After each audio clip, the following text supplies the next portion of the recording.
కాళేశ్వరం జిల్లాలపై కాంగ్రెస్ ప్రభుత్వం తప్పుడు ప్రచారం చేస్తుందంటూ కొండపోచమ్మ సాగర్ కట్టపై వంటేరు ప్రతాప్ రెడ్డి బీఆర్ఎస్ శ్రేణులతో కలిసి ర్యాలీ నిర్వహించారు.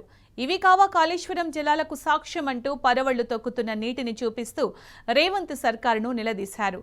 ఘోష్ కమిషన్ వల్ల ఎటువంటి ఉపయోగం లేకపోవడంతో సీబీఐ విచారణ వేసి చేతులు దులుపుకునే ప్రయత్నం చేస్తోందని ప్రభుత్వంపై మండిపడ్డారు. కాంగ్రెస్ బీజేపీ పార్టీలు ఒక్కటై కేసీఆర్ కుటుంబాన్ని ఇబ్బందులకు గురి చేస్తున్నాయన్నారు. కవితను అడ్డు పెట్టుకుని కేసీఆర్ హరీష్ రావును బద్నాం చేసే ప్రయత్నం చేస్తున్నాయని ఫైర్ అయ్యారు. స్థానిక సంస్థల్లో గెలిచే దమ్ము లేకని కాంగ్రెస్ ప్రభుత్వం ఎన్నికలకు వెళ్లడం లేదని వంటేరు విమర్శించారు.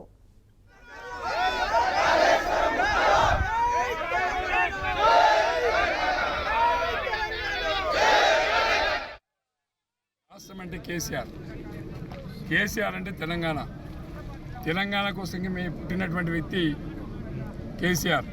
కాంగ్రెస్ బీజేపీ రెండు పార్టీలు ఒకటైపోయి కేసీఆర్ గారి కుటుంబాన్ని, హరీష్ రావు గారిని, కేటీఆర్ గారిని, వాళ్ళ కుటుంబం మీద, తెలంగాణ వాదం మీద, ఇలా బీఆర్ఎస్ పార్టీ మీద కాంగ్రెస్ బీజేపీలు పనిచేస్తున్నాయి. ఇలా రాష్ట్ర ప్రజలందరికీ తెలుసు, కాళేశ్వరం వచ్చినాక కొండపోచమ్మ సాగర్ పంపులు నడుస్తూ ఉన్నాయి, మల్లన్న సాగర్ పంపులు నడుస్తూ ఉన్నాయి, రంగనాయక సాగర్లో పంపులు దుంకుతూ ఉన్నాయి, అన్నపూర్ణలో పంపులు దుంకుతూ ఉన్నాయి, మిగ్మానేర్లో పంపులు నడుస్తూ ఉన్నాయి, ఎల్లంపల్లి నుండి నీళ్లు వస్తూ ఉన్నాయి. తెలంగాణ ప్రజలందరూ కూడా మళ్ళీ కేసీఆర్ కావాలంటున్నారు. మరి ఏ విధంగా కేసీఆర్ కుటుంబాన్ని నష్టం చేయాలి అనేటువంటి దురాలోచనతో ఇవాళ కాళేశ్వరం మీద ఘోష్ కమిషన్ వేసిరు. ఘోష్ కమిషన్ కూడా కావాలని చెప్పి అధికారులందరినీ తప్పించి ఒక కేసీఆర్ని, ఒక హరీష్ రావుని ఇరికించే ప్రయత్నం చేసింది. దాన్ని కూడా ఆ ఘోష్ కమిషన్లో ఎలాంటి బెనిఫిట్స్ రాలేదు.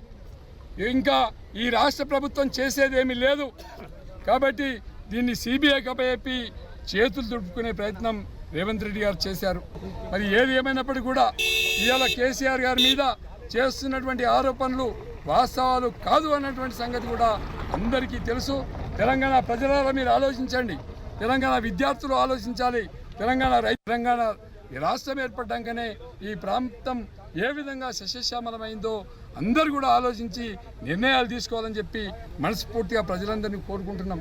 మరి ఇదే కాకుండా కవితను అడ్డం పెట్టుకొని అటు కేసీఆర్ మీద బదనాం చేసే ప్రయత్నం, అటు టీఆర్ఎస్ మీద బదనాం చేసే ప్రయత్నం, అటు రేవంత్ రెడ్డి గారు, ఇటు నరేంద్ర మోడీ గారు, కాంగ్రెస్ బీజేపీలు రెండు ఒక్కటై కేసీఆర్ కుటుంబం మీద ప్రయత్నం చేస్తూ ఉండరు.